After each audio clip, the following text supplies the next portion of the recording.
possibilities that can happen, including death. Because once they open up that skull, no matter how many pictures you took, you don't know how things are going to go. It could have burst while they were trying to open up the skull.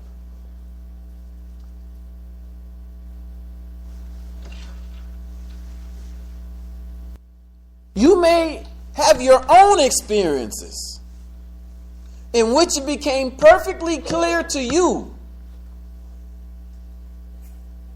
that Allah is in complete control.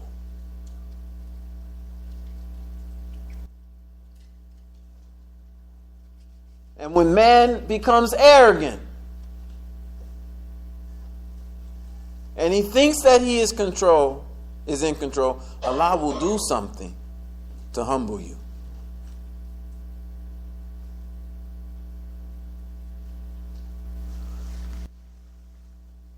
So every aspect of your life, God is in control.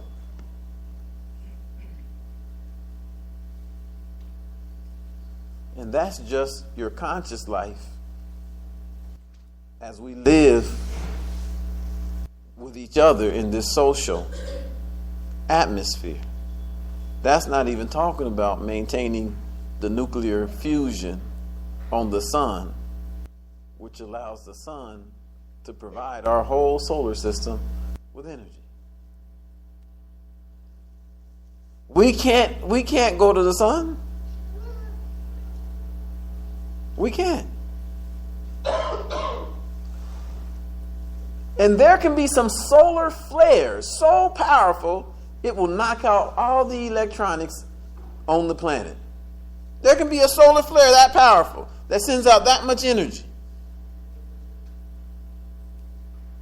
So when we look at the microcosm, we can be arrogant.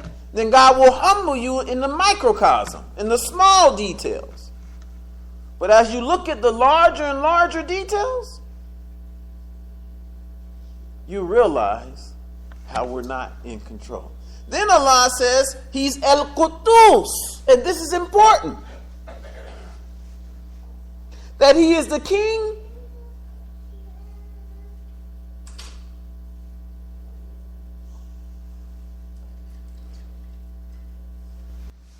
and He is the Holy. He is the Sanctified. Now remember, growing up, we used to have this saying, holier than thou. I don't know if y'all remember that saying. Right? When people would perceive themselves to be the righteous ones. In classical dysfunctional Muslim thought, it's the ones that perceive themselves to be upon the haqq and everybody else to be dalala. That they're the only ones upon the truth and everybody else is straying. Right? Their perception. The arrogant perception.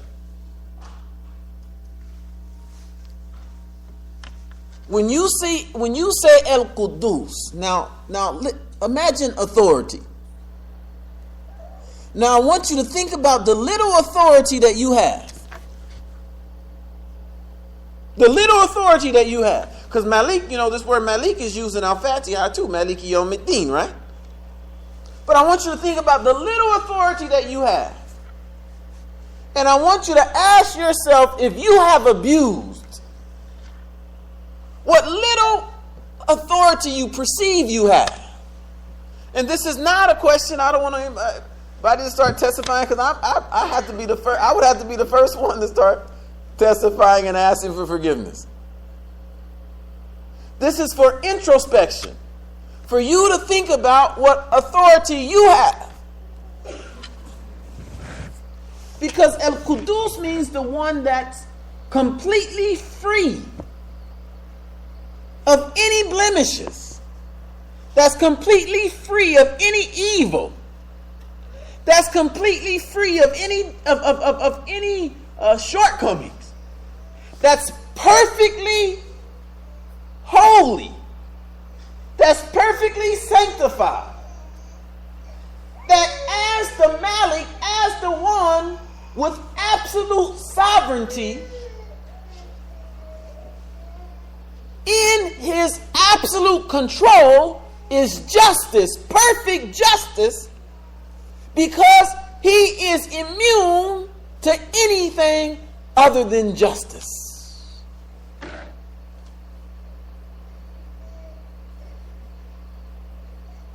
Now think about you and I.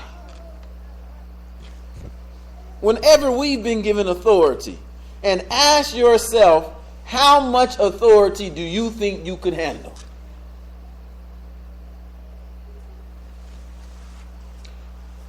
You know, we used to have a joke about the shift manager at McDonald's. He wasn't even the general manager or the assistant manager. He was the third manager of the night shift. And as soon as he became the shift manager, he want to start yelling at you and telling you what to do. And being a shift manager went to his head. Can you imagine what would happen if Allah actually gave us sovereignty? Do you know there's Muslims who would say only the Muslims could have oxygen? Let's say Allah gave us control of the air. And I say Muslims, I don't want to talk about Christians and Jews. This is a mosque. I don't want to seem like I'm anti other religions. So we'll talk about us. And not only that, there be some Muslims that would only want to give air to those Muslims that was in their school of thought, or who saw things in their philosophical way.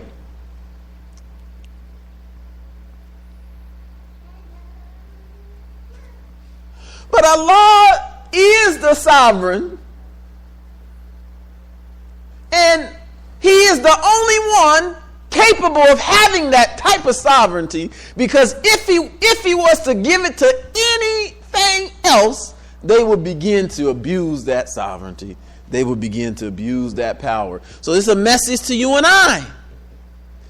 Even in things that seem to be insignificant to us, like in our role and responsibility as parents. There's a great poet, Khalil Gibran. And I know some people have criticized him, but I'm talking about what he said that was decent. He said, "Your children do not belong to you." Now think about that. But what else? That's my child. Right? Who does this one belong to? They belong to me.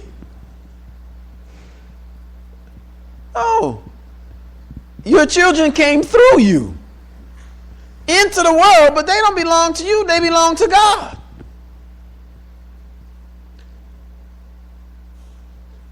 And they're given to you as a mercy and as a responsibility. And because you take care of them, God tells them to be completely obedient to you, unless you tell them to worship other than Him. Now, how many of us have parents, have we abused that authority? I'm guilty of it. My child said, "Why?" "Because I said so."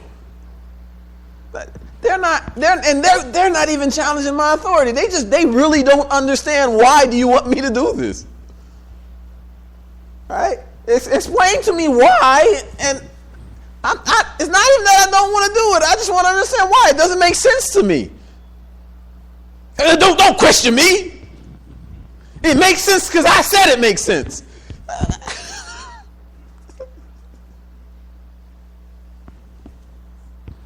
May Allah guide us. May He protect us. And may He allow us to exercise our responsibility with mercy. Walhamdulillahi Rabbil Alameen.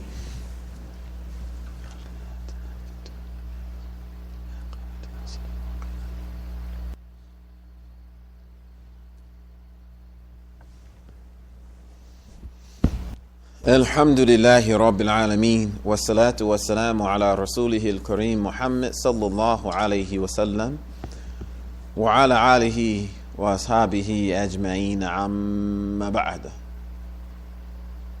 Brothers and sisters, we'll continue this discussion, inshallah, on these attributes of Allah in a future week. We covered Alimul Ghaibi wa Shahadati, Rahman al-Rahim, and Malik al-Qudus, and we just got started on Malik, and we just got started on Qudus, because there's so much to say. The challenge is, if we really tried to talk about one of these attributes, we would talk about this every Jumah for the next year, if we really explored it. So we can't exhaustively, none of us in here have the knowledge to exhaust these topics. We can only give enough to stimulate interest in ourselves, that we go study and learn about these things more, inshallah. As we conclude in talking about authority, the Prophet Muhammad sallallahu alaihi wasallam, he said, everybody who has authority will be held accountable for the authority that they have.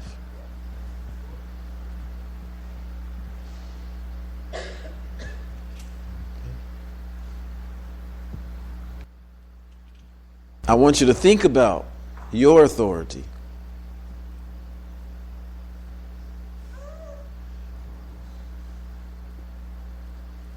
And ask yourself, what's going to happen when you're held accountable to that, for that? And then he said, all of us start the day I want to put this in clear language, responsible for our own souls. We either liberate it or bring about its destruction. Each and every day. Let's remember that as we go through our day.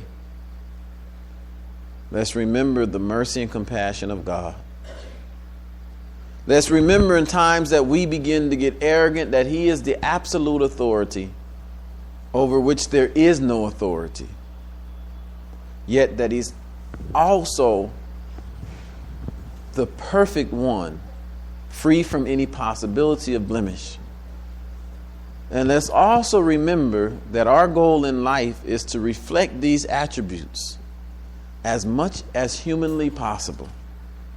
For we cannot be the most merciful, the merciful benefactor, the merciful redeemer, but we can use our life and our resources in ways that benefit others. And we can help people when they're in a bad situation and in distress. We will never have absolute sovereignty, nor should we ever want absolute sovereignty. But whatever responsibility we have, we should pray that we exercise that responsibility in a way that is not harmful to others, and that we do not abuse that. And so inshallah in the future weeks we'll finish this discussion. ربنا آتنا في الدنيا حسنة وفي الآخرة حسنة وقنا عذاب النار ربنا ظلمنا أنفسنا وإن لم تغفر لنا وترحمنا لنكونن من الخاسرين قل إن الصلاة ونسكي ومحياي ومماتي لله رب العالمين لا شريك له بذلك أمرت وأنا أول المسلمين. Oh Allah, wherever your servants are sick or suffering or under your oppressive governments are being killed or harmed without justice, oh Allah, give them justice. Oh Allah, those who don't have the right for self-determination and the freedom to pursue the best of their human potential, oh Allah, remove those forces that are oppressing them and give them self-determination and give them the freedom to pursue the best of their human responsibilities. Oh Allah, wherever your servants are sick, bring them healing, be that physically mentally or spiritually. Oh Allah, those